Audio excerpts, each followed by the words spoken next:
West Michigan matching campaign, Impact 2020. We're just getting started, and we've already raised over $22,000 on our goal towards $100,000 today. That's really amazing. What a great start. Thank you, everybody. This program today is really about you, but there's a lot going on here. We have guest speakers. We have rabbis that are going to speak. We have raffles, a lot of entertainment, and a lot of programs to talk about. The Chabad of West Michigan started here in 1977, 43 years ago. It was really just a dream of Rabbi Yossi and Rabbi Sarah Weingarten to come to this town. They had a mission sent by the Rebbe. The mission was to awaken the soul of Judaism and bring the light and joy of Torah to the Grand Rapids community. They have certainly done that. They've done it so well. They've done it thanks to your contributions, your support. And that's what we're here to do today. To ask for your contributions to continue another great year on House of West Michigan. Today's about a matching campaign. We have some prizes here on the table. We have a raffle. The match is every dollar that you give today. 48 hours, 46 hours left. Every dollar that you give will be matched by David and Susan Sammer. The earlier you donate, the earlier you get your name on the list, the more chances you will have in our great raffle. We have lots of great raffle prizes to give away today. About every 15 minutes, pick a name. We have really delicious kosher Passover wine. We have beautiful hill books. We have some delicious big arak and a bella candle. We've got very, very nice prizes for our raffle. Any amount that you give is good enough. If you donate at least $25, that gets double to $50 and it's families. And at that $50 level, your name goes in our raffle. Okay? You give 25, Samrick's put in another 25, that's 50, your name goes in the raffle. Every $100 above that, you get one more ticket in the raffle. You get 50, Samrick's match that to 100. 100, you get 2 tickets. 200, you get 3 tickets. 300, you get 4 tickets. 500, you get 6 tickets, and so on. They're really top-level wines. Big Arak, everybody knows it's my favorite. Hillam is everybody's favorite. A dollar candle is beautiful also. Now, grand prize, $180. All you need to do is put in $90. $90. Samrick's match 90. That's $180. $180. That gets you into the grand prize. The grand prize raffle, which we'll do on Tuesday, that will be done on Tuesday. The grand prize raffle is for this 3-liter bottle of Edmund and Benjamin de Rothschild French Red Bordeaux. Of course, it's from 2013, one of the finest years of kosher Red Bordeaux throughout all of them.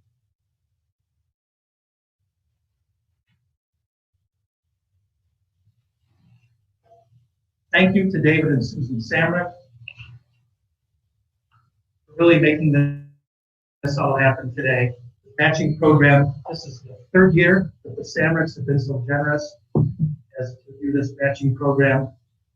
But they have, of course, been very generous supporters of West Michigan and the general Grand Rapids Jewish community for their lifetime. The goal today is to raise $100,000 for the activities of we all need to do 50, and the Samricks will match our 50. Let's get that accomplished today. David and Susan Samrick have been really lifelong committed contributors to the Grand Rapids Jewish community.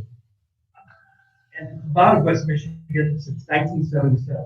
They're very involved, they're concerned, they're caring, and supportive of all the people in that community. The Samricks are a great family business story. Harry Samrick founded Mill Steel in 1959 with a little more than a telephone and a basement desk. And the idea that superior service and good business ethics could lead to great success. That's exactly what's happened. And that culture started by Harry and continued with David, and now it's led by his Harry's granddaughter, Pam Headland, is now president. Going into the next generation, you walk into their lobby at Mill Steel, it's full of awards and plaques and prizes. They have just been recognized by so many organizations, locally, state, nationally, for being great corporate citizens, great employers. Samricks, thank you for what you do for Chabad of West Michigan. Thank you for what you do for the general Jewish community and efforts, for what you do for all of Grand Rapids. David is also on APAC, as a national leader of APAC. Through their foundations, they support other youth scholarships, they provide scholarships for Jewish overnight campers, college scholarships, they support the Jewish Federation of Grand Rapids, Hillel, and many, many, many other great organizations. So please join me in thanking the Samricks, David and Susan. Thank you very much. And also, everyone, please join me in saying Refuah Shlema, speedy and full recovery. Speedy and full recovery. Refuah Shlema to David, who has had some health issues recently and surgery. David, Refuah Shlema from all of us. Today we have a special guest by BINYAMIN SCHEIMAN from the Chicago area. He's going to be speaking and answering our questions. Please send your questions in. You can go online, click on the link. What is the link? Do you have the link? Help me out. ChabadWM.com/impact, and there's a link to send in a question to Stump the Rabbi. We need your questions to help Stump the Rabbi. And those questions can be emailed to info@ChabadWM.com. But first, I have the great honor to introduce our leader, our teacher, our Rebbe here in Grand Rapids, Rabbi Yosef Weingarten.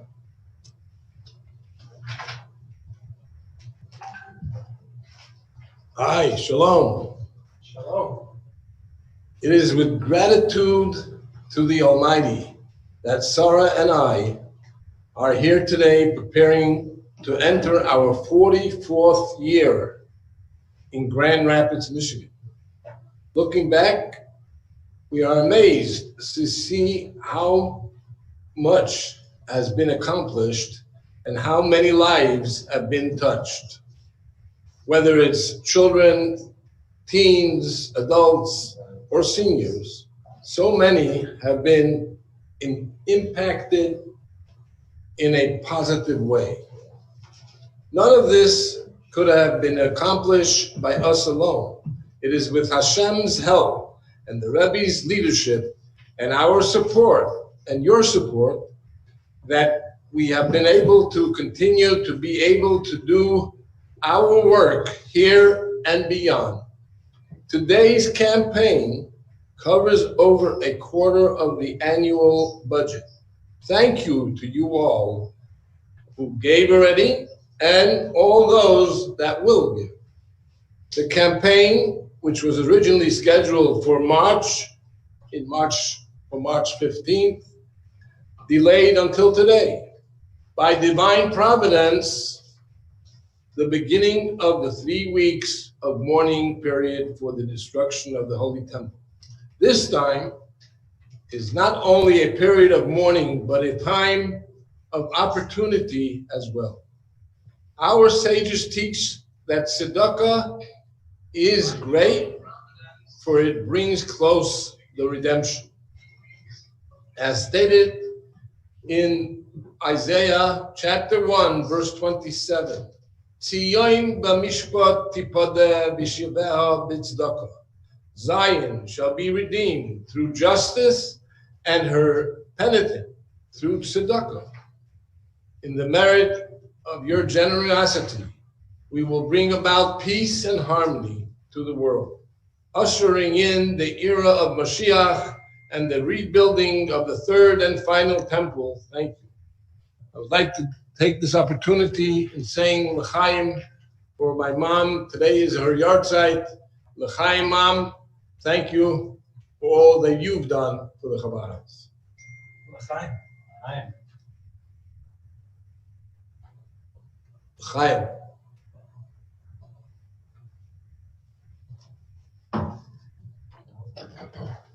I'll join you, Rabbi. L'chaim to your mother, Terry. And I had the pleasure of meeting her several times here in Grand Rapids. L'chaim to everybody. Yeah, she came many times. L'chaim. L'chaim. My name is Yonatan Subar. It's a great honor for me to be here to participate and to help us reach our goal, $100,000. Let's try to do it today, even though we have 45 and a half hours left. Remember, we have a raffle going today. So the raffle is, if you put in 25, the Samrics will match that to $50. So at the $50 level, you get one ticket in our raffle. So you have one ticket to win the prizes. If you put in 50, the Samrics match, that gives us $100. So at $100, you're at 2 tickets. And then every $100 above that's another ticket. So $200, which is only $100 for you, $100 for the Samrics, that's $200. That's 3 tickets. $300 is 4 tickets. $400 is 5 tickets, and so on. No limit, no upper limit to the giving.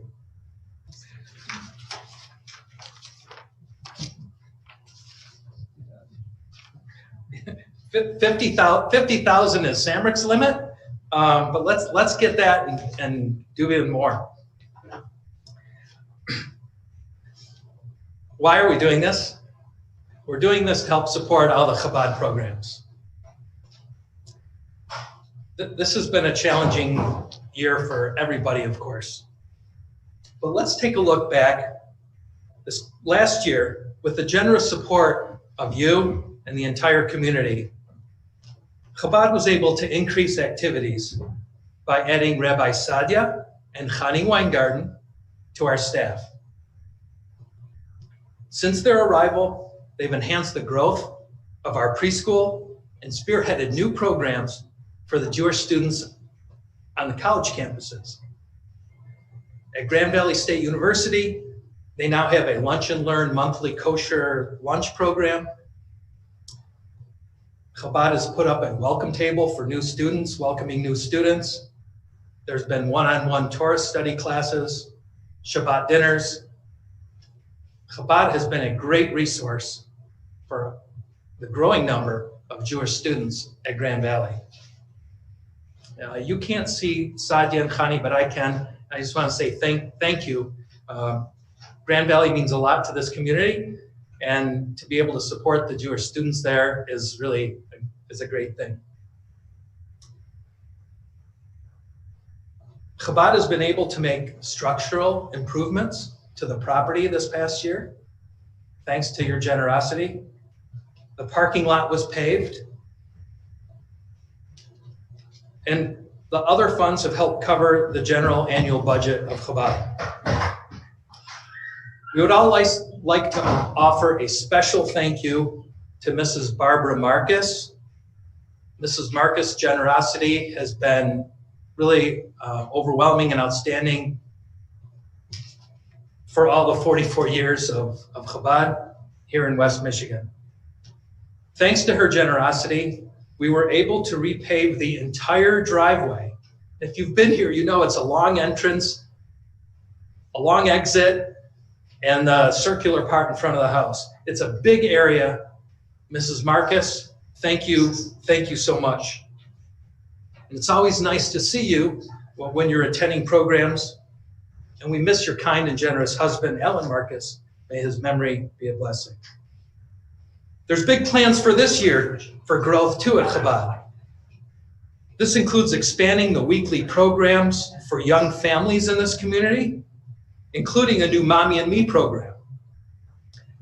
And with the help of God, we'll be upgrading our preschool to allow for a full day option. This should really help out the young families in Grand Rapids. It's a huge new fall project for 2020. We really need your contributions to help make this happen. And unfortunately, over the last years, we've seen a rise in anti-Semitism in our country. Therefore, part of next year's budget will include some money from this matching campaign to help make sure our facilities and the events that are conducted here are safe and secure. Believe me, you can feel comfortable coming to Chabad of West Michigan. I'm going to go through a list. This is a long list. Bear with me. A list of some of the ongoing and new activities of Chabad of Western Michigan. For our youngest Jewish children here, we have Gan Yisrael Children's Day Camp. It's generally a 3-week program of great activities, song, friends, field trips, swimming, learning, lots of fun and friends. My kids, of course, all went to Gan Yisrael too. There's Chabad Kids Club for young children. There's fun online baking classes. Kids, don't forget to wear your aprons and clean up after yourselves. This is led by Rivka Weingarten. There's bar and bar mitzvah training programs. For a little bit older kids, there's C-Teen Junior for middle schoolers. Lots of programming directed by Rivka Weingarten. For the high schoolers, there's C-Teen activities. There's JTEX trivia every week. They're hanging out on Zoom and other activities led by Rivka. For the college students, Rabbi Sadia and Chani Weingarten have handled the college kids. There's many adult education programs. The JLI Jewish Learning Institute classes have been continued online even during the COVID shutdown. They've been continued online, and we've even added more classes with Rabbi Mordechai Heller. There's also a pre-Shabbat Kiddush Zoom program every Friday afternoon at 6:30. So it gives you plenty of time to prepare for Shabbat, get home from work, and get online. There's always a guest rabbi that speaks. This is led by Rabbi Sadia Weingarten. Monday night, there's a Jewish Women's Circle program, the Jewish Women's Study classes, led by Rebbetzin Nechami Weingarten. And there's ongoing programs on Zoom, like the online trivia program this summer, and lots of opportunity for learning and socializing over Zoom through Chabad of West Michigan. For the older group, there's senior visits. Chabad visits both young and old who have been quarantined at home for several months or they're in a facility. Every Friday and during the week, all the members of the Weingarten family are visiting our seniors that are often neglected and forgotten, but Chabad is there for them. Chabad also has a Judaic library and children's library, and we're always accepting new books. There's the mikveh here in Grand Rapids. Many years ago, of course, there was no mikveh here in Grand Rapids. The mikveh is very important. Please learn more about it. The mikveh helps promote family purity. It's something that all Jewish families should learn about. And of course, there's all the holiday programs throughout the entire year that happen here at Chabad of West Michigan. There's always the services and delicious food, so please come. These are special, tough times we're in. There's been some special programming that's developed over the last several months that hadn't existed before. The Seder to-go kits that we did for Pesach include a bottle of wine, a full Seder plate of everything that you needed for your Seder plate. Kiddush cup, a Haggadah, and a step-by-step instructions for the Seder. That was all new this year. The matzah distribution, which has been going on since Chabad started here, expanded even bigger during this COVID shutdown. 250 families had matzah that might not have otherwise had matzah for Pesach, thanks to Chabad. There were Shavuot packages distributed to over 200 families with cheesecake and study. That was new also. The Lag BaOmer program, which was a trivia game on an app called Kahoot. That was a lot of fun. That was also new this year. So lots of old programs, lots of ongoing programs, lots of new programs. And of course, every Shabbat and during the week, there's prayer services. They have resumed in person here. There's safety measures in place. Everyone's wearing a mask. There's social distancing. And on Shabbat, we've resumed the Kiddush in a brown bag. So everybody sits at their place. There's social distancing, but we all get to enjoy a Kiddush at our own place in a brown paper bag.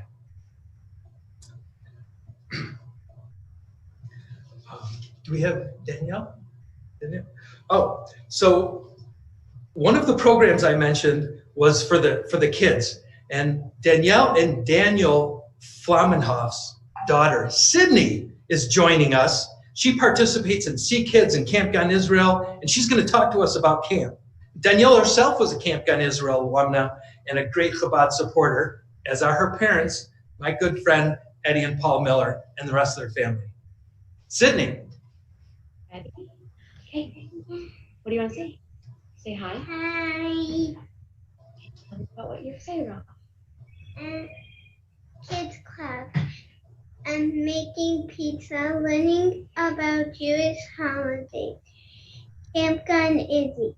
Going swimming in the pool. Davening with my friends. Sure. Kiddush with my friends and family. Being included to Sylvan's Pits. Say thanks. Thank you for having me.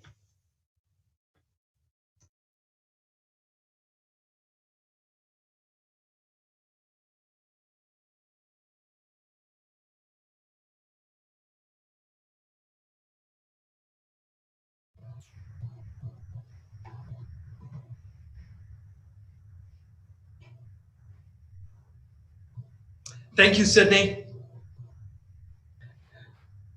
Your investment in Chabad at these difficult times is especially appreciated. The needs continue, and in fact, the needs for Chabad services really have increased even more. We're all very thankful for your generous support. Multiply your mitzvah today. We're about to have our first raffle, so please get your donations in if you haven't. And can I get an update in a minute of where we are with where we are? So I want to add something to the program. I remember receiving an email from the Jewish Federation of Grand Rapids notifying the community that someone had passed away. And I was thinking, oh, I wondered what happened to that person. I wondered if they were still alive. I hadn't heard about them in a few years. During those years, when they seemed to disappear from the view of most of us, Chabad of West Michigan was going to visit them in their facility every week. They were bringing love and warmth and challah and meals. I may have forgotten that old person. Maybe you did too. But the Weingardens never forgot. There are no forgotten Jews in Grand Rapids. In fact, Chabad helps Jews that sometimes didn't even know they were Jews rediscover their Judaism. Chabad's 43 years young. Please continue to support. Double your donation today. Rabbi, where are we so far? We are at, can't say it. Where are we? Sorry, I can't read it. Oh, we're at $23,603. Thanks, everybody. We've got a few more thousand to go. We are going to have a raffle. We're going to spin the online raffle wheel for our first raffle.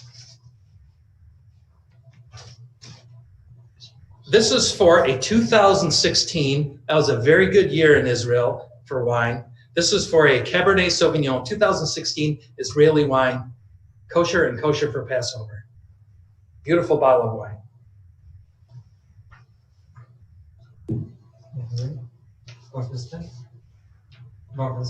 Let's go. Let's spin the wheel.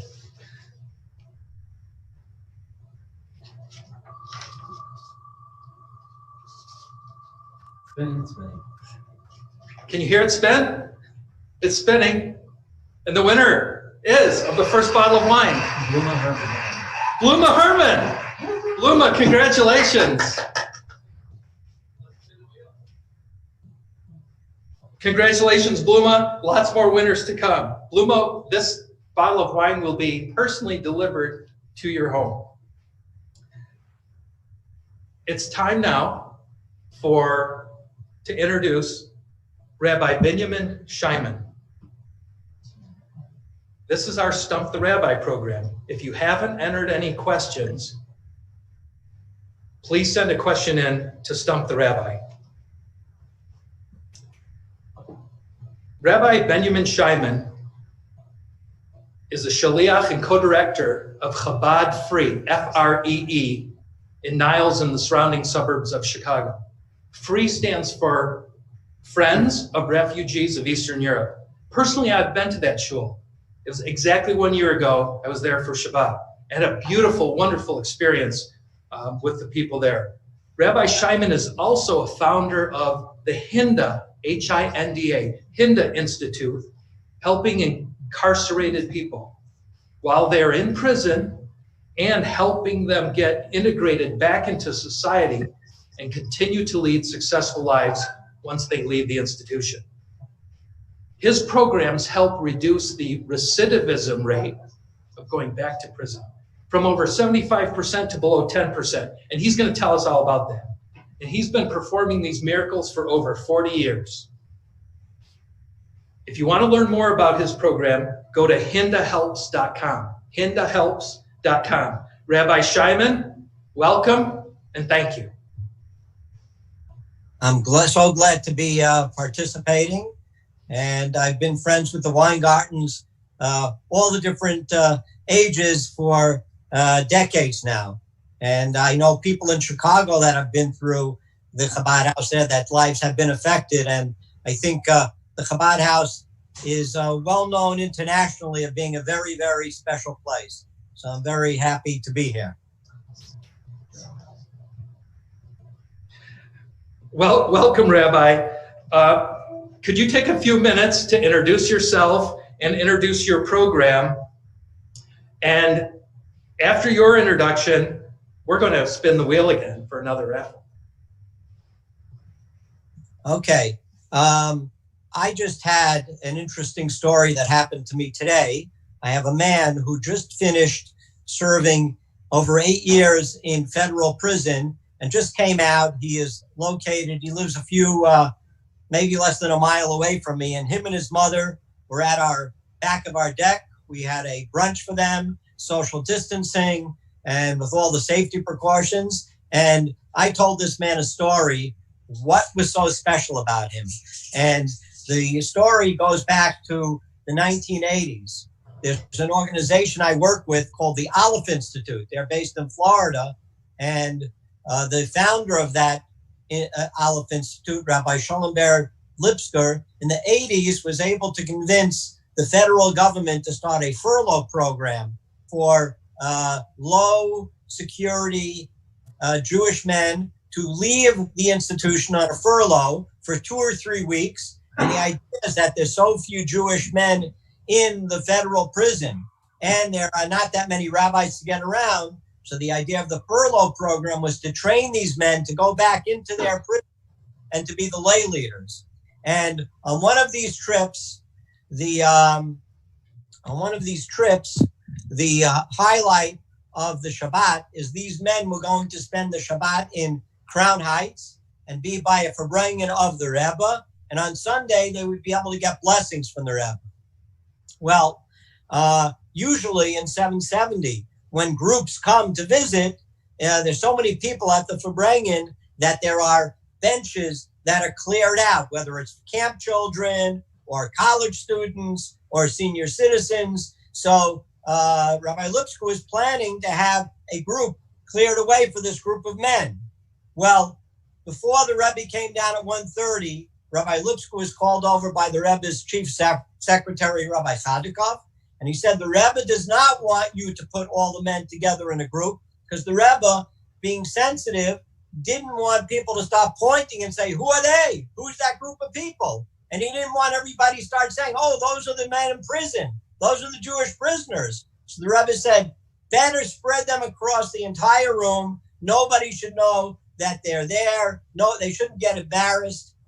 And then during that Farbrengen, the Rebbe started speaking about the purpose of creation, how Jews are sent down here to get darkness out of the world, and how that much of that work has been done already. But there's still a few tough spots. There's still a few spots that are very, very dark, and there's only special souls that are able to go to these tough environments and really do work in those areas. It's actually what the Rebbe did by that Farbrengen. Not only was he sensitive that the men shouldn't feel embarrassed, but he actually said that they're very special souls. And the reason they're in prison isn't necessarily for the crime they did. I know people who are in prison, they haven't done a crime. It's because they're special and they're able to go to those dark places and transform it into light. And I shared that with this man today, telling him how special he is. And he had tears in his eyes because I said, I bet that over the 8 years you were in prison, you did bring light there. You did help people out of their darkness. And the man walked away feeling very, very, very inspired. So this is the work that I'm involved with. It's to go to these far places, to reach these Jews, to tell them how special they are. And we have amazing success over and over and over again. If anybody has questions about what happens to Jews in prisons, obviously I could take those questions after we spin the wheel and go for some more raffles. Rabbi, I'm going to ask you a question before we spin the wheel. Okay. Since I get to push the button for spinning the wheel, I'm going to wait. Rabbi, is your program just for Jewish prisoners, or do you deal with the full community? I am going in as a Jewish chaplain for Jewish men, yet the courts have ruled that anybody could identify themselves as Jewish as long as they say it's a sincerely held belief. So in fact, the people coming in to the Jewish programming, a good 30% of them, I would estimate, are actually not Jewish.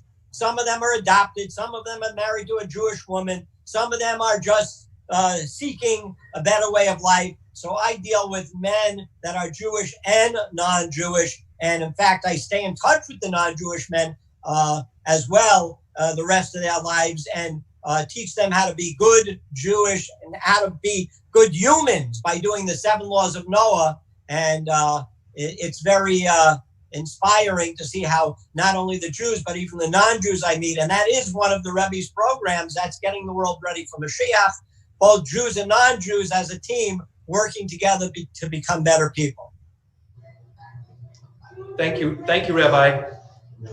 To everybody, please send your questions to Stump the Rabbi. We're about to ask him some questions. Please send your questions to info@chabadwm.com. Or you can also click on the link if you're on YouTube. If you're watching us on YouTube, you can click the link or email info@chabadwm.com to Stump the Rabbi. Rabbi SCHEIMAN, you and I actually share something in common, an admiration, I think, for Rabbi Lipsker. He helped me put on tefillin in the middle of the Atlanta airport one time. Oh, wow. That was a very good experience for me. So we're going to ask you a question. We're going to start a question, and then we're going to have a raffle. We're starting to get some questions in, thank you, and we have the first question. Rabbi, how can we become more positive in such a difficult world? And why should we even bring children into this contentious world?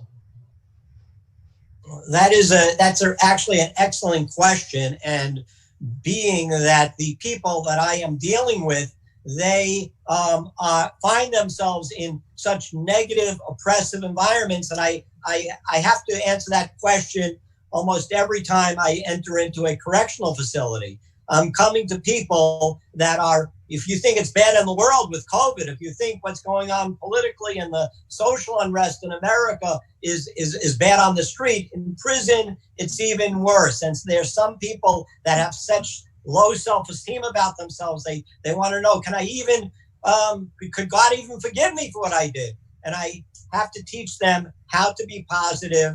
And what I tell them is that, again, if God created you, what is a birthday? There's the famous word that the Rebbe taught us, that your birthday is the day that God decided that the world needs you. In other words, all the 7 billion plus people in the world, nobody can do your job. So the way to stay positive is, one of the ways is to realize there's your contribution. There's something that only you can do. There's something that you could bring to the world. So when you look around and you see darkness, then there's a reason God created you. And you have to know you can be the one. You could be the one that could tip the scales. Maimonides, who we just finished the 39th cycle of learning the teachings of the Rambam. The Rambam has the famous teaching that a person's attitude should be that the world is totally balanced. Half merits and half the opposite. And the next time any person thinks, says, or does something, he should look at it that he's tipping the world to favor. So he's changing his life plus the life of the world. And I think if a person goes with an attitude like that, knowing that every single deed can be the deed that saves the world. Imagine if you knew you were going to be the hero that goes down in history as the one who saved the world, as the one who brought Mashiach. It's that's a very good way for a person to stay positive and to know they could bring positivity and certainly bring children into the world, because we know as the Jewish people, unfortunately, we lost 6 million, and we need to bring as many more Jewish people into the world as possible to continue that trend of positivity and light and brightness into the world. Imagine a few more wine gardens, right? There's always room for another one, right? Right. Okay, thank you, Rabbi. That brings us to the next raffle. Quick, get your donation in now. Get your name on the list. And we are at 24,000. Are we still at 24,000? We're up to 24. We're at 24,000. So let's get that above 25 at least. Let's go. So I am going to push the virtual button for the next raffle. Here we go. The wheel is spinning. Wheel is spinning, it's spinning. And it's landing on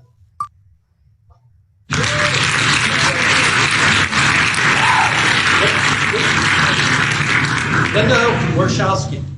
Congratulations, and Joe. And they have won the same. They've won another bottle of this 2016 delicious Israeli Cabernet Sauvignon. Again, this was an especially good year for grapes in Israel. Thank you, Rabbi. Good selection. Arad. Arad, welcome. Hi, everybody. My name is Arad Okanen. I actually participated in C-Teen these last 5 years, and I really liked it. It was a great experience for me, great way for me to connect with the Jewish people. And I'm excited to say that I'm going to GVSU next year, and I'll be joining Chabad at GVSU. So I'm excited to do that, and thank you guys. Arad, thanks for all your help for the the Jewish community here in Grand Rapids. And we are back to questions. Send your questions to info@chabadwm.com. Rabbi SCHEIMAN, are you ready? Yes, I am. I have two questions here that are related. I'm going to ask you both together. We'll see how you do. The first question is, do Jews believe that people that have passed away can communicate with their living relatives? And do Jews believe in near-death experiences with people seeing bright lights and hovering overhead? Those are two excellent questions. Before I answer those, I'd like to say that when we went to school, they taught us the three most important words a rabbi has to know are, I don't know. But that's not my answer this time. I maybe stumped one of these questions. This question, though, is very interesting. We definitely believe that those who have left us stay in connection with us, stay in communication with us. We believe the soul is eternal. We believe when one of our loved ones leaves, they're shedding their body, but their soul remains whole, and the soul can still connect and be in touch with their loved ones.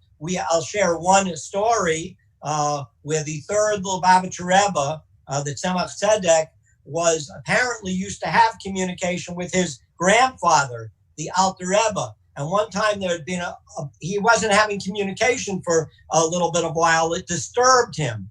And one day it said how he was praying, and before prayers, a man came over to him. He asked him if he could have some money for the marketplace. And the Tzemach Tzedek told him, yeah, right after davening, I'll get it to you.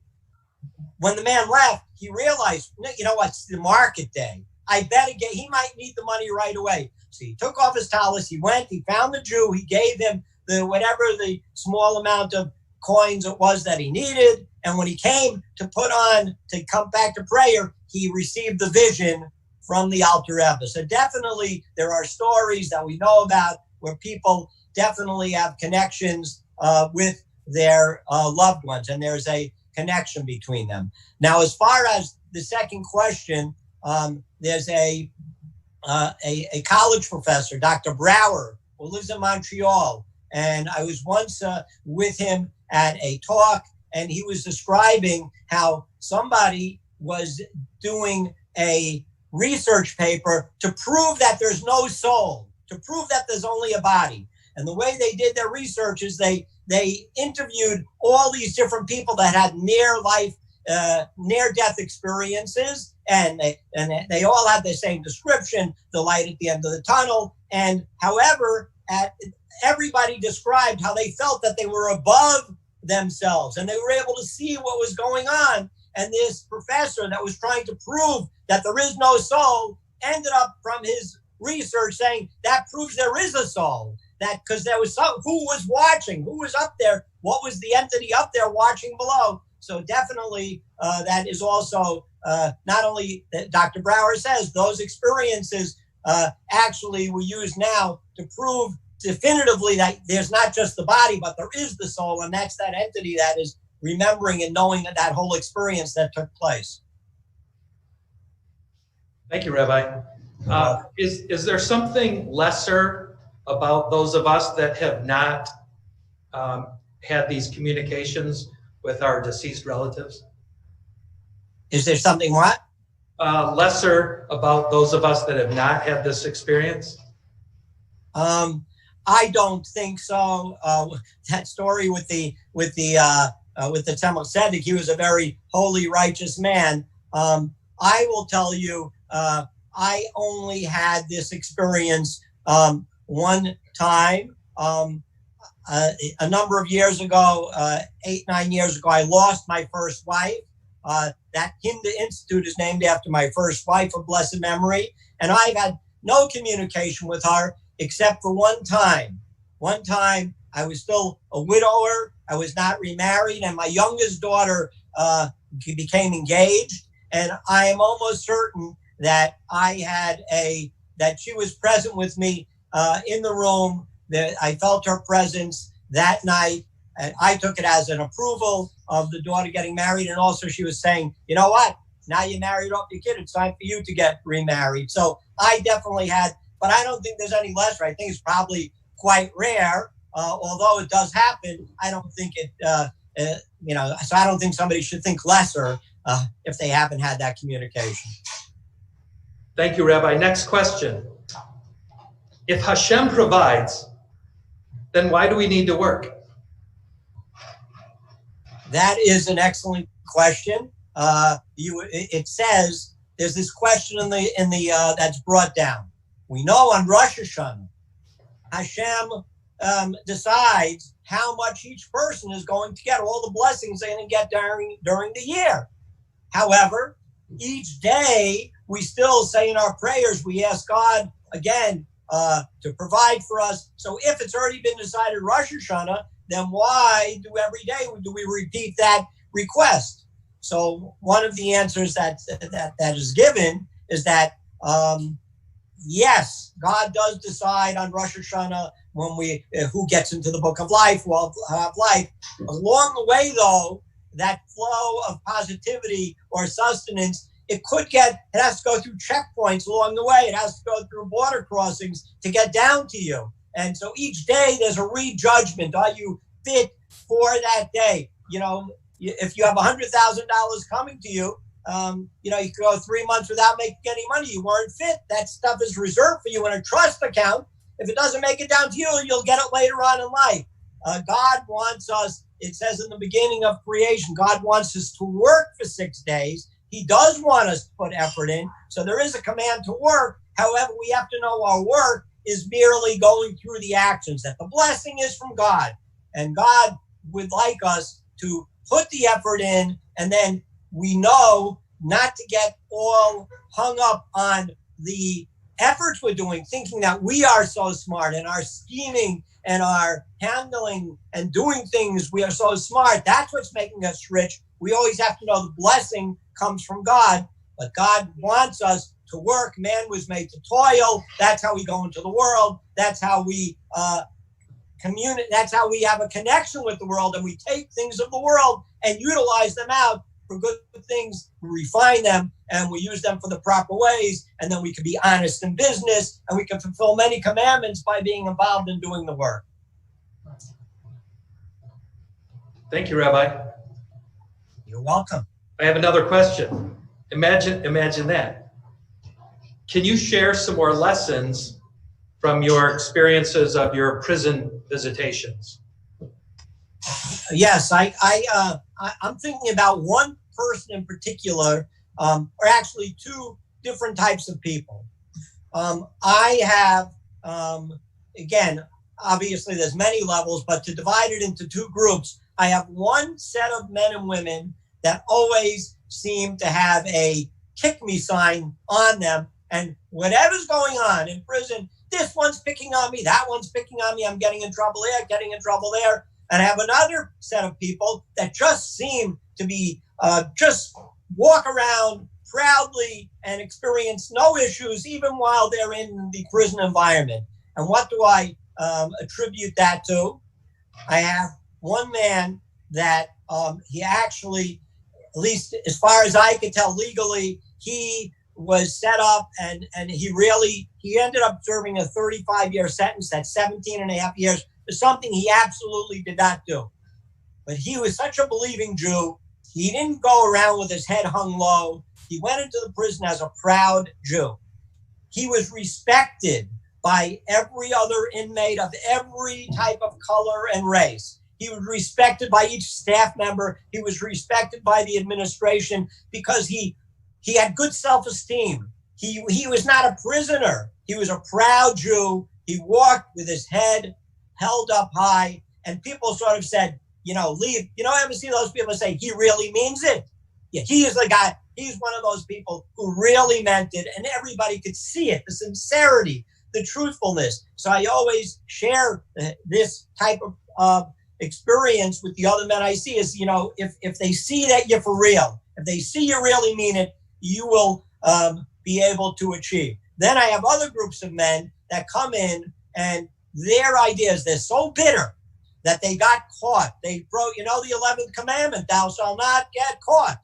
So they broke the 11th commandment, and they're so upset about it that they decide we're going to make life difficult for the administration. I'm going to ask for kosher food because it's going to make them crazy. I'm going to ask for this because it's going to drive them nuts. What happens is they get into lawsuits, they get into shouting matches, they become targeted, and all types of negative things happen to them because the prison officials say, you think you're such a big shot.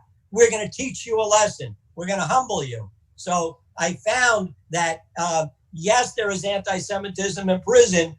That is if a Jew allows that to happen. If somebody's proud, and we just recently, we just had the anniversary, the 93rd anniversary of the previous Rebbe being in prison. And we know that he was very strong as a Jew and he earned respect from everybody. And eventually they had to let him go and they couldn't touch him. If you really serve Hashem and it's sincere, Hashem really stands in your corner. So that's one thing that I have found in my prison experience, that those that are sincere, they really, really, really are able to bring light and they're an inspiration to all the people that they meet. And these men come later with me when they get out and they speak to groups, and they're actually an inspiration. They continue that all the way through.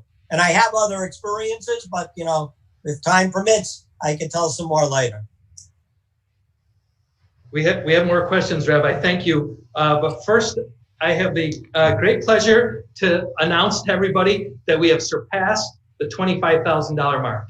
So yes. Congratulations. Give ourselves a hand. We've passed the $25,000 mark. We're only 1 hour into a 48-hour program, and we're 25% of the way there. And here's some of the most recent contributions we've gotten. Tracy Ryder, $100. Samuel Olevsky, $108. Carolyn Brown, $72. Mrs. Phyllis Horowitz, $50. Mr. Irving Atlas, $50. Dr. Leon Bloom, $144. Rabbi Albert and Shirley Lewis, $200. Tim and Karen Lee, $1,000. That's beautiful. Thank you. David Ambrecht, $144. We have an anonymous donation, $180 plus another $180 from the Samricks. That's $360. And Asaf Harris, $200. Thank you, everybody.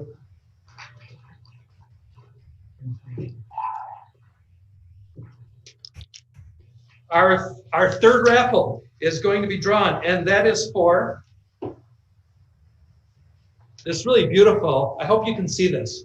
This is a beautiful Hebrew and English, a Gutnick edition of Tehillim. This is leather bound. It's a beautiful edition. And of course, what's inside is even more beautiful than the outside. I'm spinning the virtual wheel, and the winner of this beautiful Tehillim is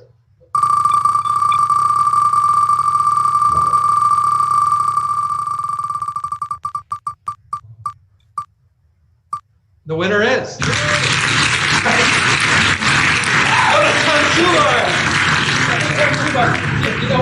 You know what? Can we do this? I have one of these, and they're beautiful. Can we do one again? Can we do another one?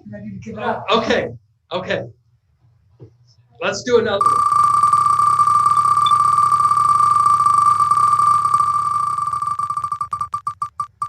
Winner is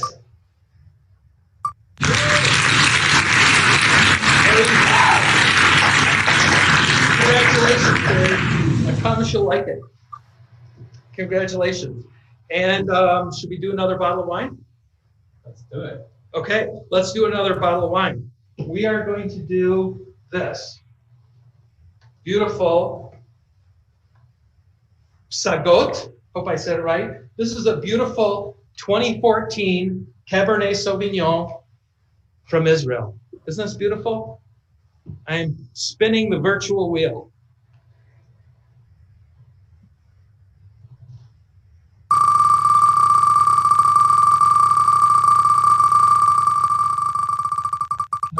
this beautiful bottle of wine.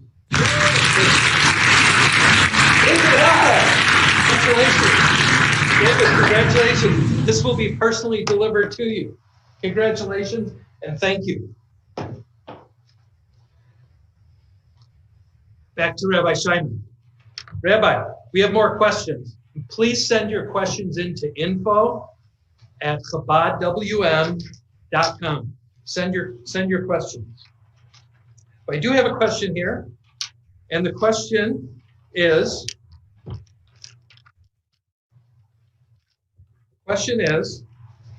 there a Satan? Is there a Satan? And if there is, did God create Satan? And if he did, does God love Satan as one of his creations? That's a very, very, very classic, amazing question. And I'll share what I have learned over the years, that everything is controlled by Hashem. There is nothing that is not controlled by Hashem. So every single entity, even the evil inclination, the Satan, is a creation of Hashem. So what is the relationship? So the Zohar brings down an analogy. Of a king. This king had a son, and the son was being groomed to become the next king of this land. The king, though, wanted to test the integrity, the morality of his son, and so he sent the son off. He said, "Go out and I want you to explore all the kingdom."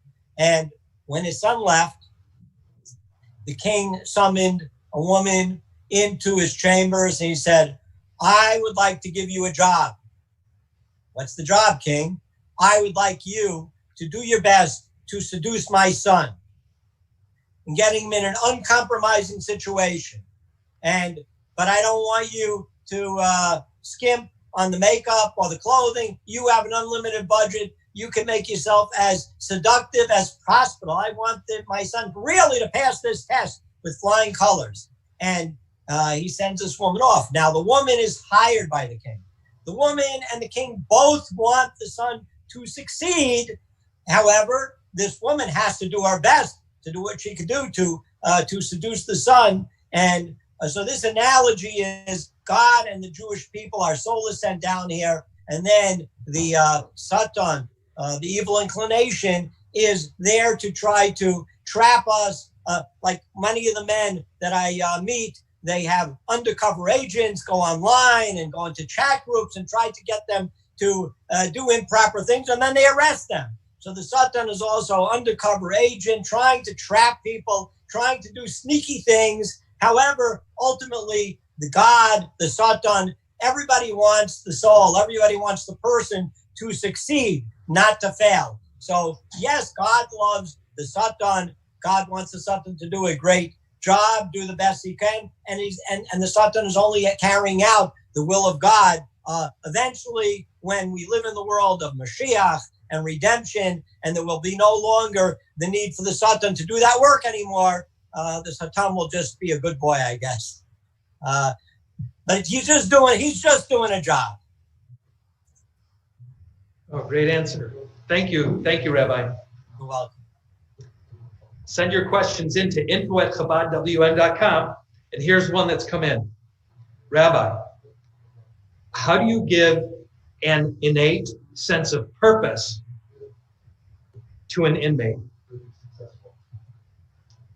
I will give you an example. I have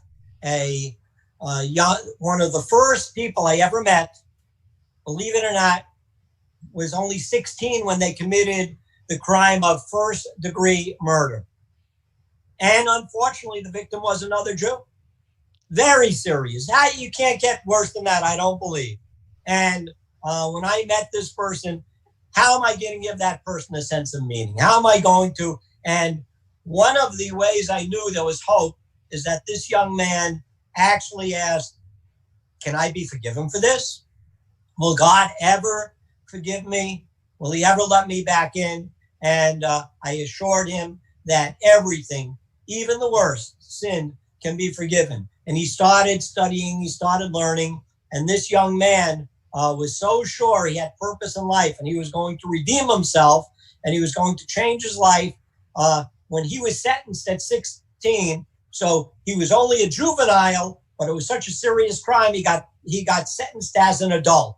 And the law then in Illinois is that he had to do 14 to 21 years. The sentencing then was at 50%. What is 14 to 21? It means after 7 years, he would go before a board, parole board, and they would decide if he became rehabilitated already after those 7 years, or he would have to stay in to do a few more years. He was so, he felt such purpose in life that by the time the 7 years went by, he was only in his early 20s, he was released. He went on from there. He went on to Morristown, New Jersey. He eventually got married, and he himself had children. Last 2 years ago, his son, he had one son. His son actually also, the father, the 16-year-old, he became a big Chabad chassid, very devoted. His son went to Chabad yeshiva. He got rabbinic ordination last year, 2 years ago in LA. And then last year, his son married, and I was by the chuppah in Montreal. And this year, he had a little grandchild. So from doing such a terrible thing at 16, but then knowing that he could be forgiven and that he has something to rebuild in his life, that gave him the purpose to go on, not only to have a son, but to have a grandson. And all of them are God-fearing, very observant Jews. And what's interesting is that through his life, he's now a man near 60, he has not had an easy life. He has had many issues, and he calls me many times and he says, do you think there's a reason? Why is God doing this to me? And I always remind him of, I don't know what price one has to pay for taking another life. And I don't know what one has to get through, but he always comes back to realize that his whole purpose and meaning is to rectify what he did. And in fact, he just went back to the rabbis in Crown Heights, because now he's thinking about getting remarried.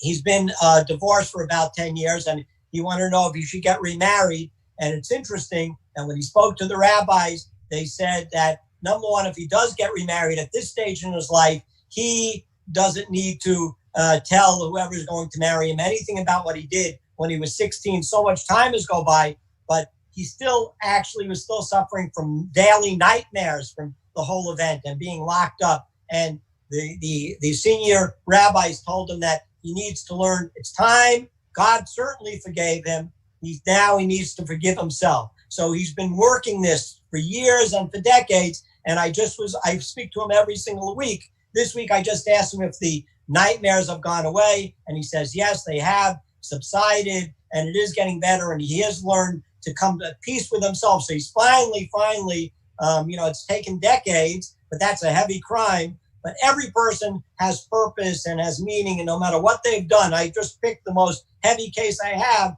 just as an indication that, yes, somebody can learn once they know they can be forgiven and to rebuild their lives. It gives them a lot of sense of purpose in life. That's very inspiring. Wow. Rabbi, I have another question. Yes. How will Moshiach feel justified? How will the Moshiach feel justified that he is the most worthy to lead the Jewish people as king once the dead rise from the grave, which will even include Moshe Rabbeinu? That actually is a very, very tricky question. It's not an easy one to answer. I will do my best. It actually says about Moshe, it says Moshe is the Goel Rishon. He's the first redeemer. Moshe Goel Achara. Moshe is the final Redeemer. So how do we reconcile that? We know Moses was from the tribe of Levi. And we know that Mashiach has to descend from King David, who's from the tribe of Yehuda. So that Moshe is not even in the right tribe. How could you say Moshe is, how can you say he's the final Redeemer? And so one of the explanations is that, again, we have to remember there's bodies and there's souls. And there's the soul of Moses. The soul of Moses is a very special soul. The soul of Moses started as the first Redeemer, and his soul keeps on moving to the leader of each generation, generation after generation after generation, as the Moses of every generation. And it's the Moses of every generation that has a piece of the soul of Moses within him. So Mashiach and Moses are actually very interconnected. So even though Mashiach will be a separate body, a different person, there'll be Moshe in his body, there'll be Mashiach in his body, but they are both interconnected with their soul. So I think, since they share that same soul together, Mashiach, number one, he's going to be humble. And that's why Mashiach's going to even learn with the simplest people. He's not going to be stuck up and a big shot and not want to deal with people. Mashiach's going to learn with the simplest people. And at the same time, he's a teacher, but he's also a king. He's going to be so exalted. He is going to be even above Moses and Avram and Yitzchak and Yaakov. But he certainly will feel worthy, but he's not going to feel worthy because he's a big shot. He's going to feel worthy because he's truly on that level where God is transmitting straight through. He feels his power is from Hashem, not his own personal power, and therefore he won't have any problem with his position. I hope I answered that. I say that was a little tricky, a little hard. Rabbi, thank you. That question, by the way, was submitted from one of our great rabbis here in Grand Rapids, Michigan. Where? Wasn't it right? Oh, it's from excuse me. I am wrong about that. It wasn't from the rabbi. It was from one of the distinguished members of the congregation of Chabad of West Michigan. That is being so graciously supported by so many people. So we've broken the $25,000 mark. Before we have more questions, we're going to have another raffle, and I want to name some of these great donations that we've got recently. Rabbi, do I double these? Yes. Karen and Max Emmer, $72. Donald and Anita Barron, $50. Joy Enoch, $72. Anatoly Kapustin, $36. Elaine Lipschitz, $72. Elizabeth Vandermeulen, $72. Ellie Myers, $200. Thank you, Ellie. Patricia Weller, $72. Allison Stein, $72. Melinda Frank, $72. Thanks, Melinda. David Engel, $400. Steve and Ruth Zwerzinski, $400. Marilyn and Earl Rothstein, $72. Joanne Simon, $200. Michael Rosen, $360. And Hasia and Dan Monsolis, $720. Mazel tov to everybody. Thank you, everybody. We have another raffle. We have all the names in properly? We have all the names in the, okay, I'm spinning the virtual wheel. Oh, the raffle.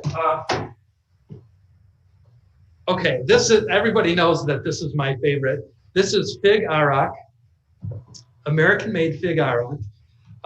This is delicious. If you like Arak, you will love the fig. It's sweet and delicious and spicy. If you don't like Arak, you'll like it. And if you don't, that's a very good point. If you don't like Arak, which some people don't, because it's a little bitter for some, this is sweet and smooth. So let's give this away.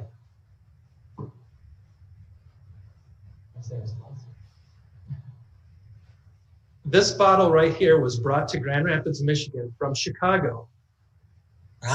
Focus in Michigan. This was brought to Grand Rapids from Chicago by Carrie Fleischer. Thank you, Carrie. You've made a lot of happy people. Let's go. Let's press the button. Let's press the virtual button. We're spinning the wheel. It's hard to give this away. And the winner of this barrel of fun,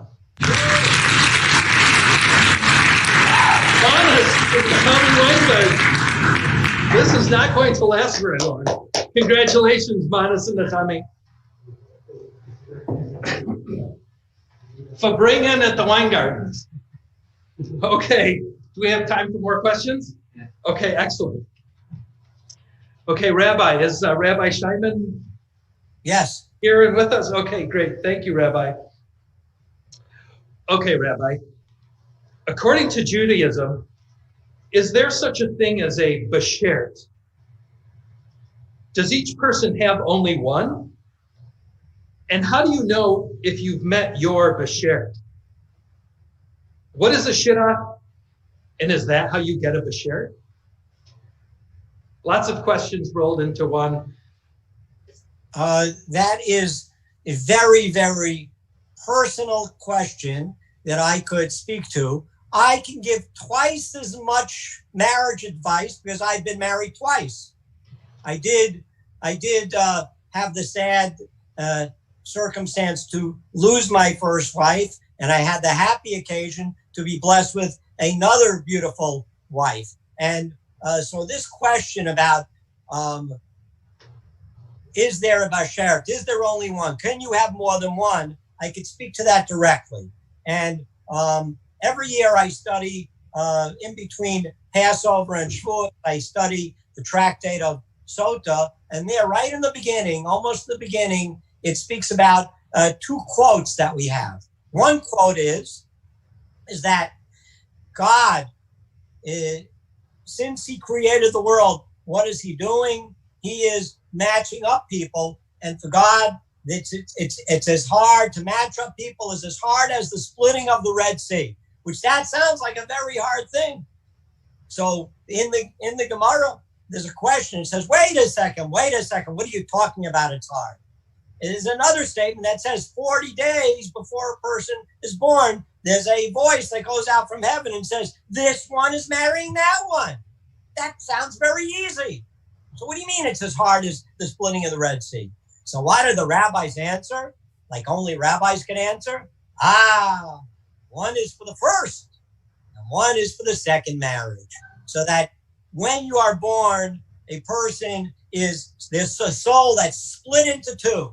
Half of the soul goes into this male's body, half of the soul goes into this female's body, and that is, they are meant to be together. And the traditional way, it says God actually could make this happen any way he wants. But traditionally, in Jewish life, to keep things in a very modest way, we have the idea of the shidduchim. You don't just go out to a singles bar or to a chat room and try to, go hunt around and try to find who's yours. It's a little more discreet, and you can meet through a shidduch. I met my first wife through a shidduch. I could just talk personally. And I never met anybody before her. And after 3 times meeting her, we just said, let's go for it. We wrote to the Rebbe, and the Rebbe gave us a blessing. And, thank God we had a wonderful marriage together.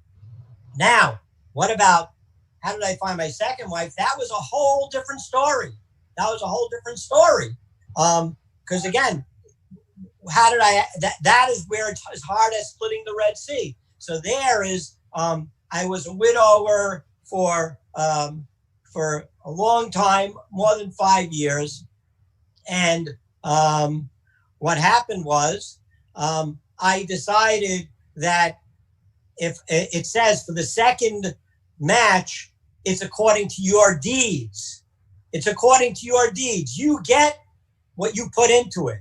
So I worked on myself for a good 12, 18 months to become a better person. And I said, the better I am, that is what I'm going to get in return. And boy, did I work very hard on myself. I had to be introspective. I had to dig deep into myself. I had to change character traits. I think I'm probably a better husband now, and I worked hard on myself, and boy, did I get a gem. Boy, did it work out. And again, through a shidduch, I met a widow, and again, it was the same system. 1, 2, 3. I didn't meet anybody else. He was the only one I met. 1, 2, 3, and we decided, boom, that was it. And the rest is history. I'm going strong in the second marriage, thank God. So that is the original, that might be easier. That is not according to your deeds, though it's a soul that was split, and they are joined together under the chuppah. And when it comes to a second shidduch, that already depends on who you are. What are you made of? And you're going to attract. And I made a list of what I would like. And I said, boy, if I want that, I got to, am I all that? And I had to look into myself. Do I match what I want?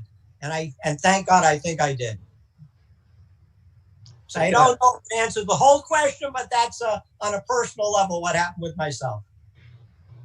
Thank you for sharing that, Rabbi. May you have many years of joyous marriage. Amen. We're going to give away some more wine. It's time for a raffle. This is a beautiful bottle of 2016. Again, a very good year. This is Baron Edmund Benjamin de Rothschild Haute Medoc. A liter and a half bottle. This is a big bottle. This would be great on your Shabbat table. This is OUP, Kosher for Passover. Really, this is a beautiful bottle. I hope you can see this. And we are about to spin the virtual wheel. This is France produces some delicious wines. Here we go. Let's push spin the virtual wheel. Here we go.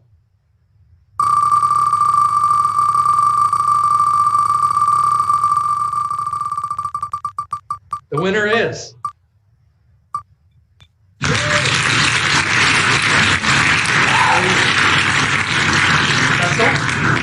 Gary Bussell. Again, congratulations. That's how you multiply your mitzvah. And keep giving, everybody. There's more raffles to come. And congratulations, Barry.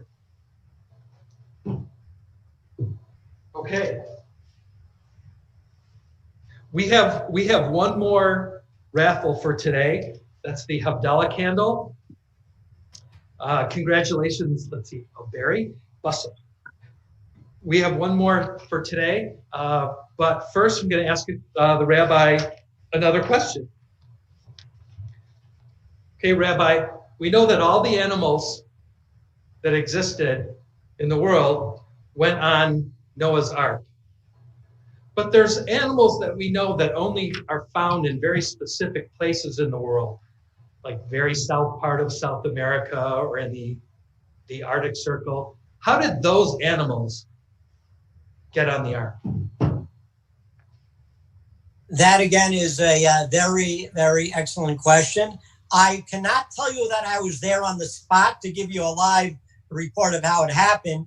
However, I did study in yeshiva, and there are sources that brought down of what happened, how did the animals get onto the ark. And actually, what we're told is that the animals arrived on their own. Noah did not have to round up the animals. He didn't have to go around and hunt them down. He didn't have to send out an expedition.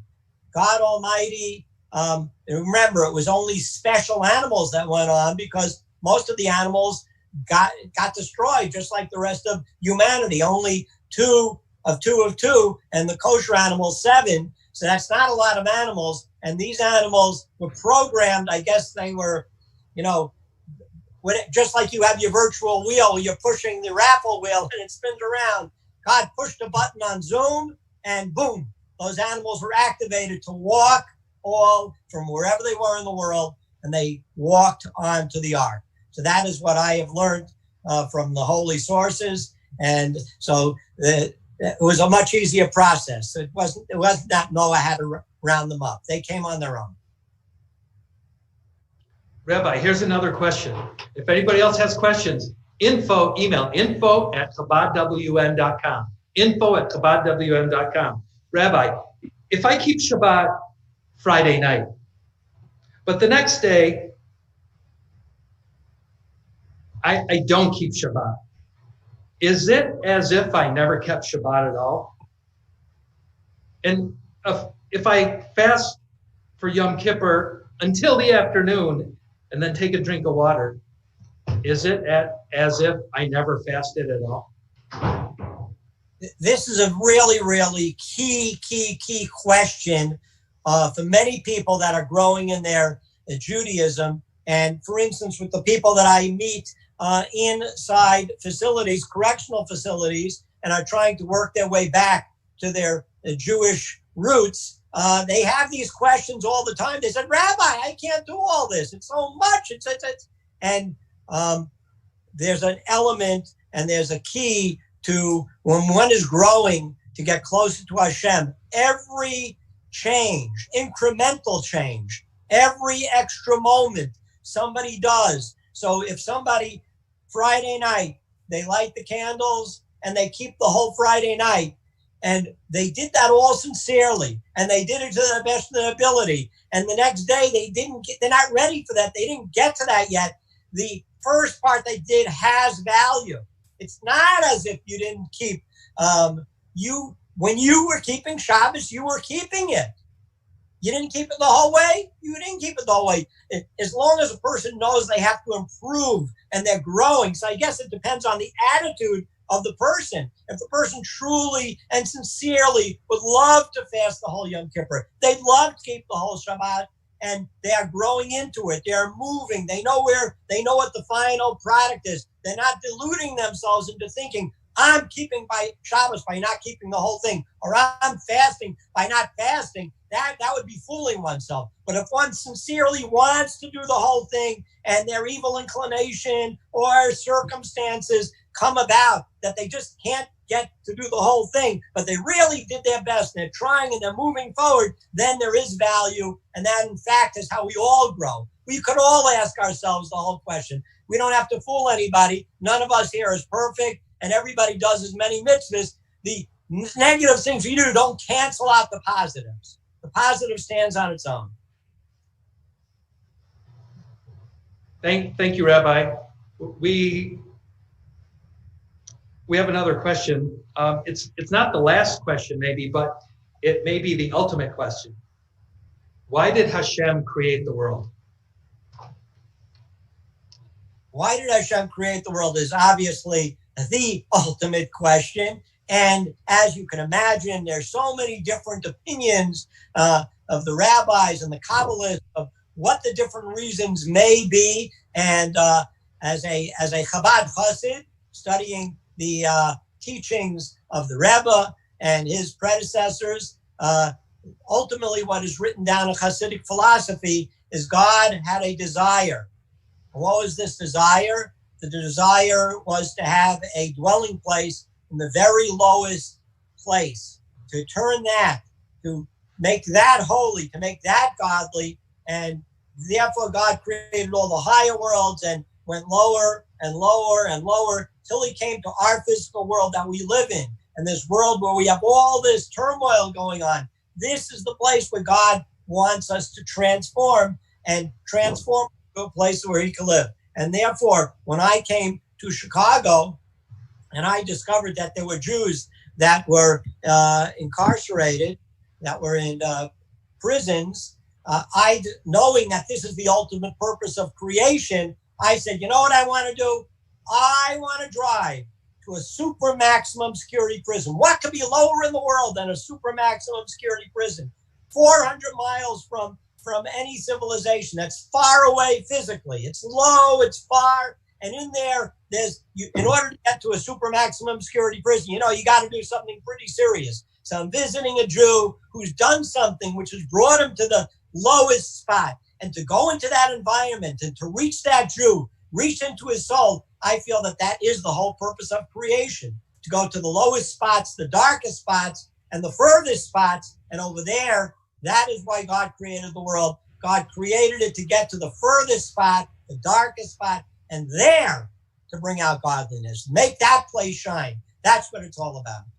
And that's like the wine gardens are doing in the whole area of Michigan they're in. They are going to every Jew, every spot, no matter where, and they're making everything bright and light over there.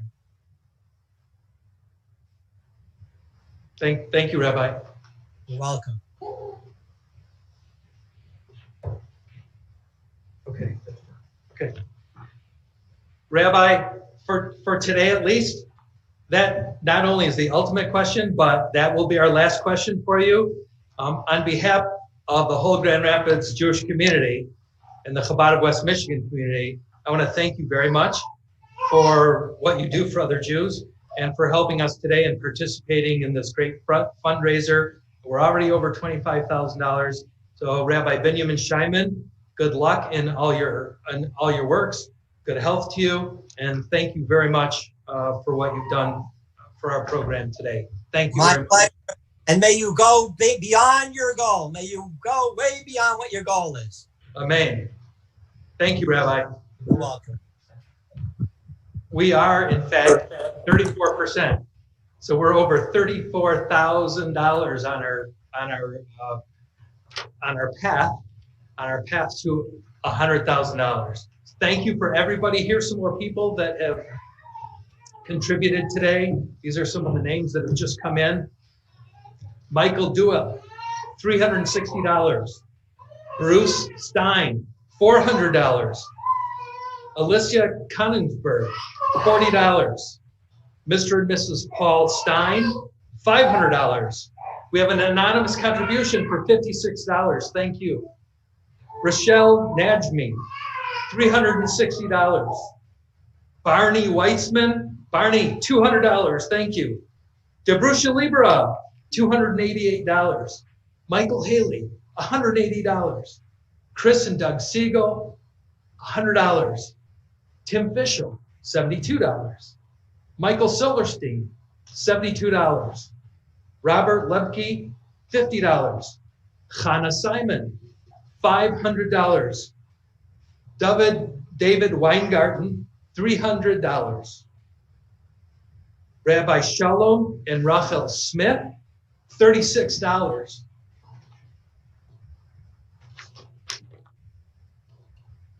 That's all I have right now. We are going to have another raffle.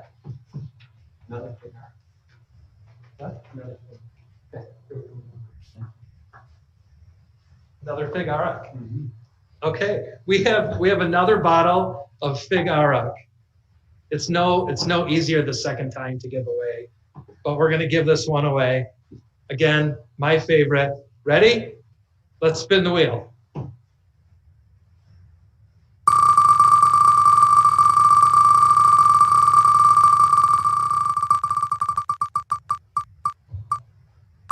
The winner is.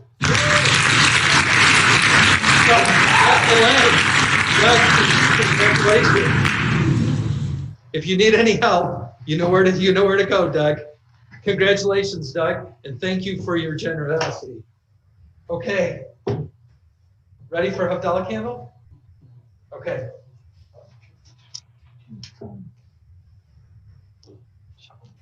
Okay.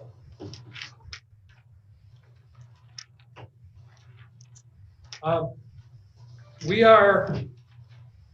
are very near the 30th day, an important mark, the 30th day following the passing of a very important member of our Grand Rapids Jewish community, Shalom Solomon.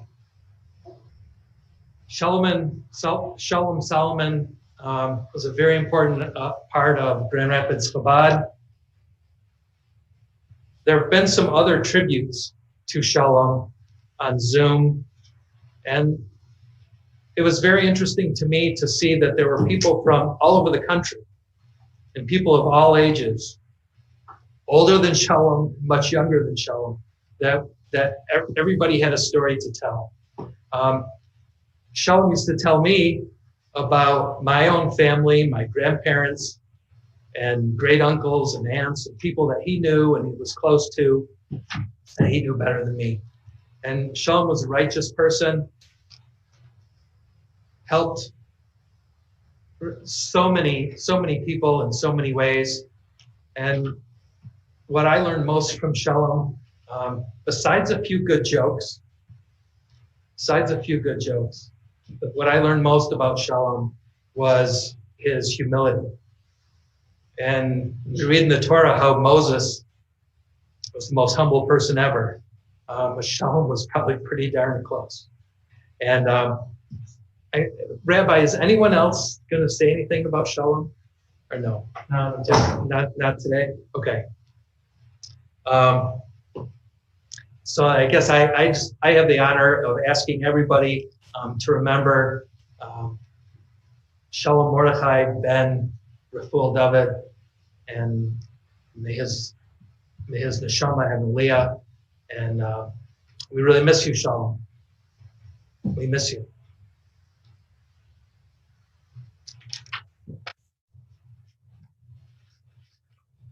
Okay, we are going to move on with. In a moment, we have Rabbi Mordechai Haller that will be speaking.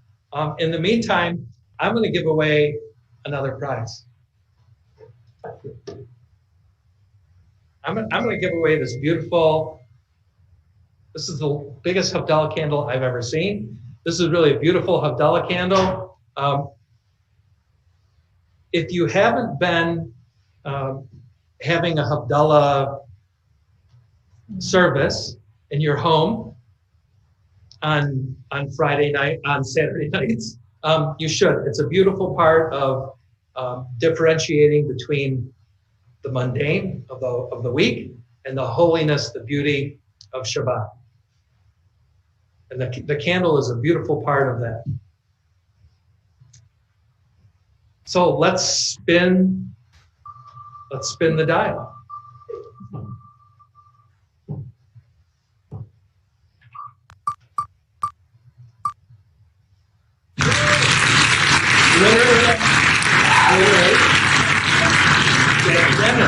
Congratulations, Mazel Tov to you, and may you use this every week in great health.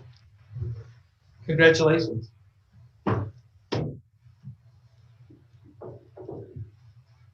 In the next 2 days, we're going to have some more raffles, right? Yeah. So we have 2 more really beautiful prizes, but we're not going to give them away today. This is a beautiful bottle of wine, also from Israel. This is from Aaron Goldwasser, winemaker in Israel. And I'm not sure what kind of wine this is. What? Let's see. This is Cabernet Sauvignon also. Again, 2016, a very good year. So somebody's going to win that. That's one of our special prizes for tomorrow. And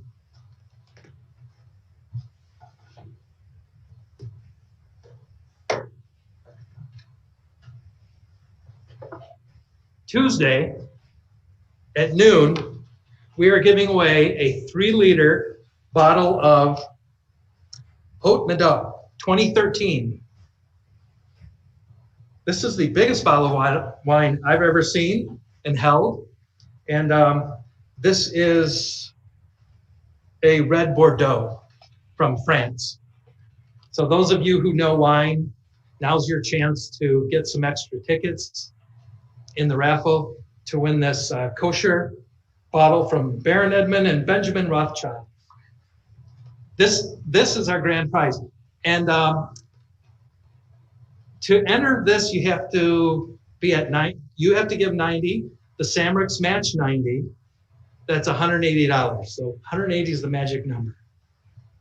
So if you're at 90 plus the Samricks 90, that's $180. Will get you in the raffle for the grand prize. Very important rule that I forgot to mention before.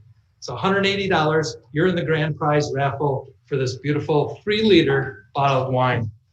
And I'm sure you could get 4 cups for Pesach with this too. Okay. To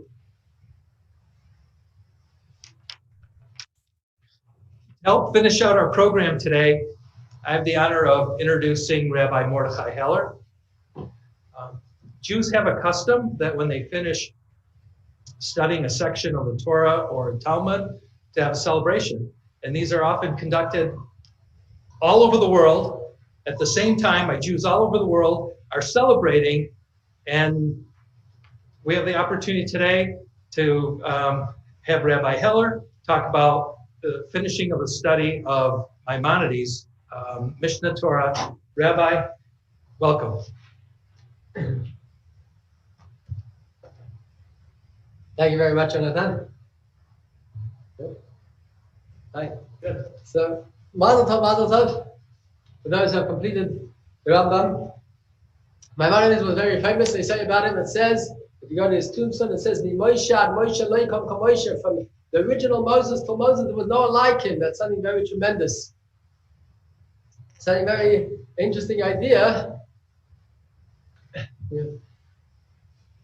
Studying the Maimonides actually brings a lot of blessing in one's life.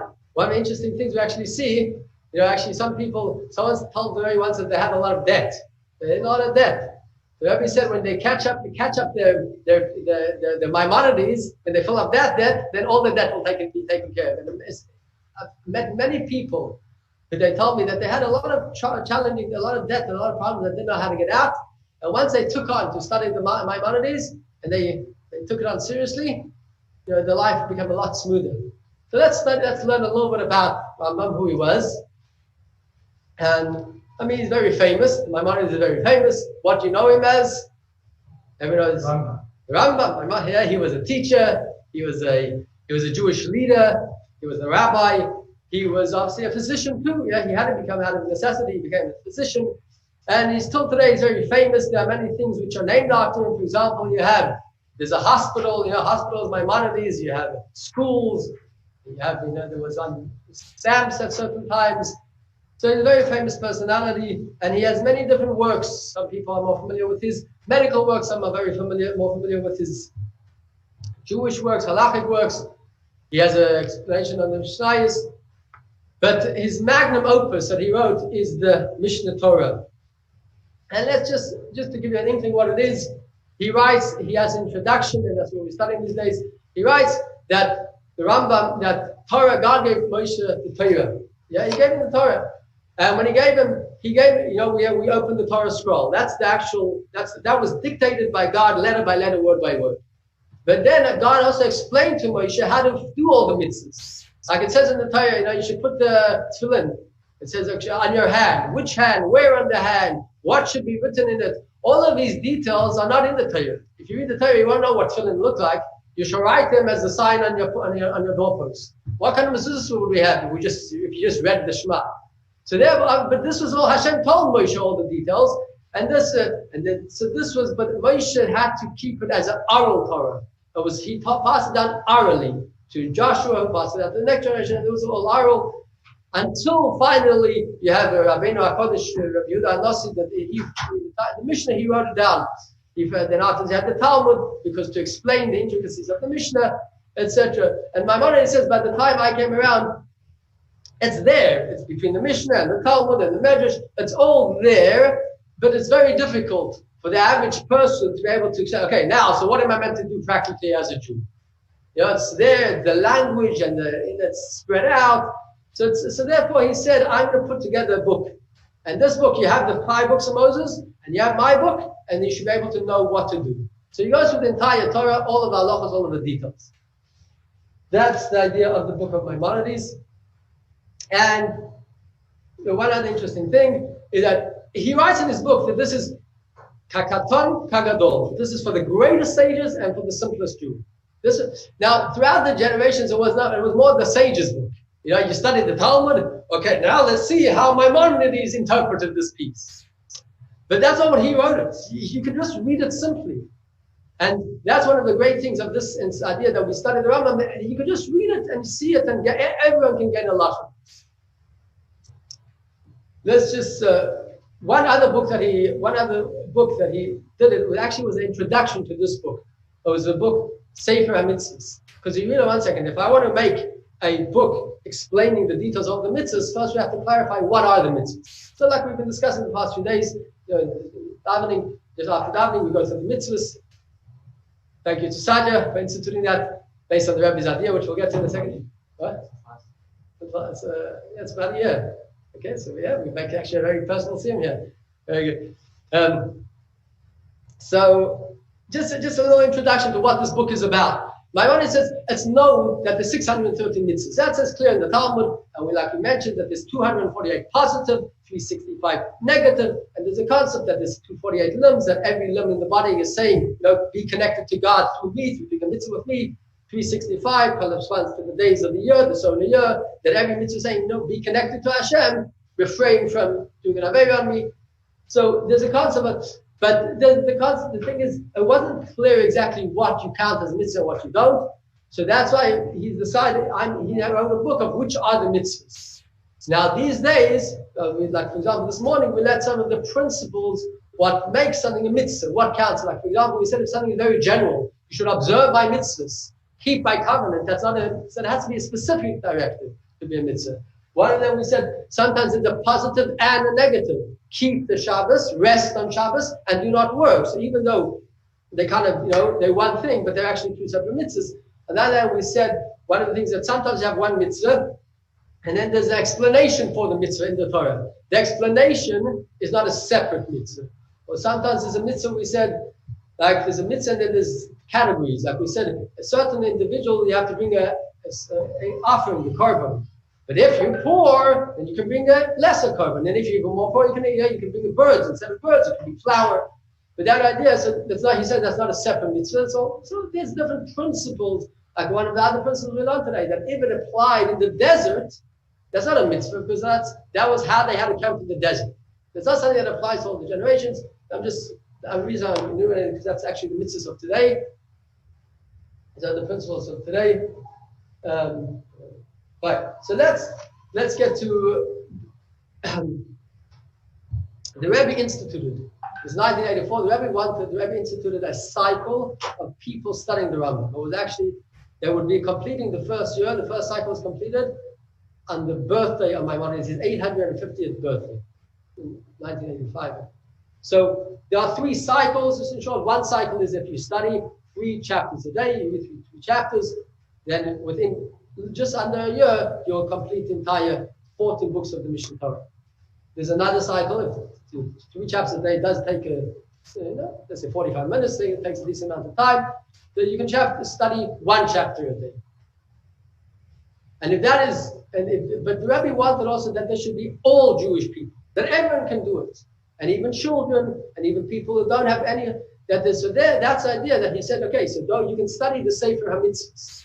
The mitzvah connecting with what everyone's learning in the Rambam, the details. So you'll learn the mitzvah that they're learning that day.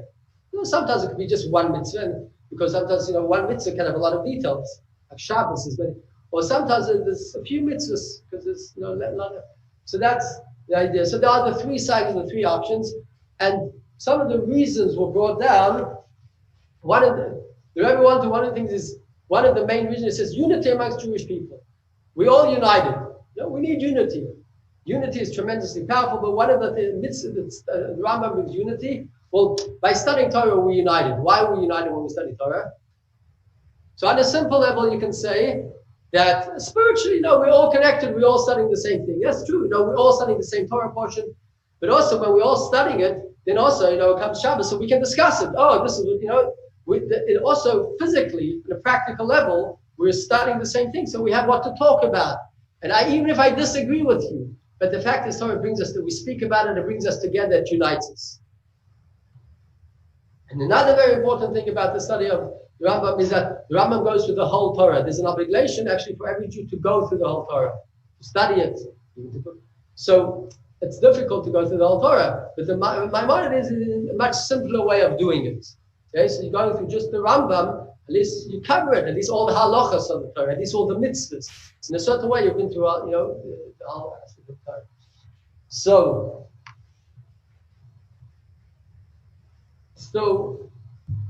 we'll make the siyum, but the point is also, it would be great if anyone wants, even like you said, the Sefer Mitzvahs. You can either read it, you can get it, you can get on Chabad.org, or there's apps, and you can listen to someone. You have many, 1 minute, a 2 minute thing, 2 minutes of your day. like this, you're connected with many other Jews. You get a lot of blessings in your life. It's something definitely now we're restarting again. It's a great opportunity to join. So I'll just make the siyum, but I do want to mention we have a class on Tuesday evening, and hopefully we'll go more in depth. We'll learn a bit more about the Rambam and about the siyum. And Tuesday nights at 8 p.m. Yeah, we've been having on Zoom for the past 2 months. Yeah, anyone's welcome to join us for a class. Let's just take a minute to make the siyum over here. Siyum is... So my mother has 14 books. The last book is Sefer Shoftim, with the judges. At the end, he learns the laws of kings, and right at the end, the last 2 chapters is actually the laws of Mashiach, and then about the time of redemption. So that's interesting how the Rabbi Maimonides finishes his book with that. That's one of the principles of belief in Mashiach. But when we read the final halacha, it says, in the era of Mashiach, there will be neither famine nor war, neither envy nor rivalry, because what's good will flow in abundance, and all the lights will be freely available as dust. Okay, so imagine no fighting, no competition, no fighting in a negative way. There's no hunger. They'll be freely available as dust. Some people bring it. Also, people won't be interested in these material things. They'll be like dust. That people won't be so interested in it anymore. But what will we be interested in? Because the occupation of the entire world will be solely to know God. The entire world, even the non-Jews, what we're interested in, just to know Hashem. Therefore, the Jews will be great sages and know the hidden matters, grasping the knowledge of the Creator according to the full extent of human potential. So we'll know Hashem. That's the ultimate knowledge. Ultimately, the pleasure and desire is actually from coming to know Hashem. And it says that the world will be filled with the knowledge of God as the waters cover this ocean bed. Okay, so that's, and we can go on and discuss this a lot, but obviously there's a lot of the plenty and a lot of the benefits that will be in time of Mashiach. And in many ways, you can see how these things are already happening now. Not such a far-out dream. Today, you can see how we can end hunger. Makes more sense. There's plenty. We can, the map. It wasn't throughout generations. You never had as plenty as there is today. So again, I'll encourage anyone to join in the Rambam, and we're just restarting these days. And the beginning, we always connect. We see them as Jews. We don't never finish. We make a big party, we celebrate, but then we start again, or we go to something new. And the idea is what the first was of the Rambam also. You say there's a foundation of all foundations, and then you say Amud HaChach was the pillar of all wisdoms. Later, to know that there is Hashem, to know this. So it's a great celebration for us and for all Jews. Thank you everyone here. Thank you very much to Jonathan, Mr. Subai. Thank you very much, Sadia, for putting all this together. Thank you. And much success. Thank you, Rabbi.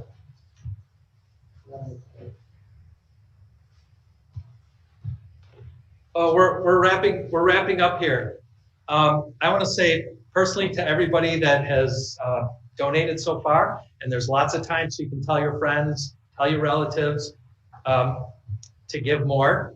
The Samrics are matching up to $50,000 of our money. They're going to put in another 50. Our goal is 100. So far, right now, we're over $42,000. We're over $42,000, so we're almost halfway to our goal. So let's keep going. On behalf of the Jewish community, the congregants of Chabad of West Michigan, I want to thank Rabbi and Sarah Weingarten, and Manas and Nachami Weingarten, and Sadia and Chani Weingarten, and Rabbi Mordechai Heller and DeBrushi. Thank you for everything that you do, all the classes that you're leading, the services that you lead. Many days, Rabbi Manas Weingarten comes to my office, helps me, reminds me to put on tefillin, brings challah. We learn something from the Parsha of the week. So Rabbi Manas, I hope you can hear me. I don't know where you are, but I hope you can hear me right now. Thank you very much personally for all the help. Also Sadia and Mordechai, and you've all have come personally to help me. Manas probably has most over the years. I really want to thank Nechami and Manas for all you do for me and for our community. The Rabbi Haller mentioned unity, and I want to add something about unity, something that I feel personally when I come to Chabad.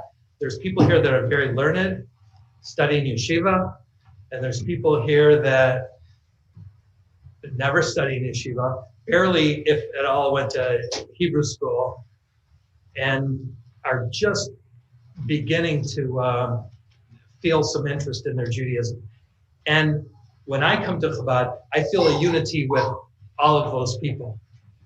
I feel like I fit in, and I think that's really a magic of Chabad and the magic of the Weingarten family to help all of us feel part of Am Yisrael, to feel part of the Jewish people, no matter what our background is, and no matter what our knowledge and abilities are. So thank you to all the Weingartens for really making a reality out of that expression, Am Yisrael Chai. All Jews matter. Am Yisrael Chai. Thank you, Miriam Duhovny, $200 contribution. Marilyn Rappaport, $36. Dr. Ed Stern, $200. Hadass Rosenthal, $200.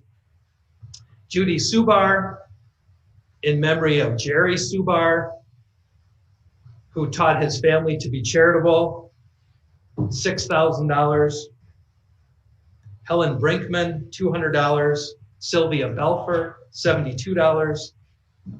Dr. Jeffrey and Sheila Frank, $360. Gloria Denon, $200.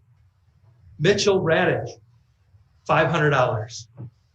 And there's more. Sorry if I missed any of you. Thank you. We just haven't had time to say everybody.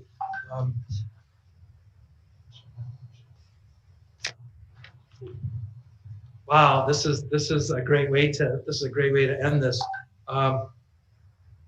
Darren and Valerie Chevelle, $7,200. That's great. And Linda and Joe Orshowski, $7,200. Thank you. That's incredible. This has been exciting for me. What else do we have to do, Rabbi? Maybe we'll make a l'chaim when we're done. I also a recap next two rabbis. Okay, yeah, we did. We talked about those. Tomorrow and the next day, we're going to give away this very high-end bottle of Israeli wine, kosher and kosher for Passover, and Not the flowers. not the flowers. I don't know if you can see this. This is the biggest bottle I've ever seen. 3 liters of Edmond de Rothschild, 2013 Red Bordeaux. 2013 was a very good year in France for Red Bordeaux. And this is a very high end. I promise that the winner will like it. To get entered in this, you put in 90, the Samricks will match 90, that's $180. 10 times high is $180, and you will be entered in the grand prize raffle.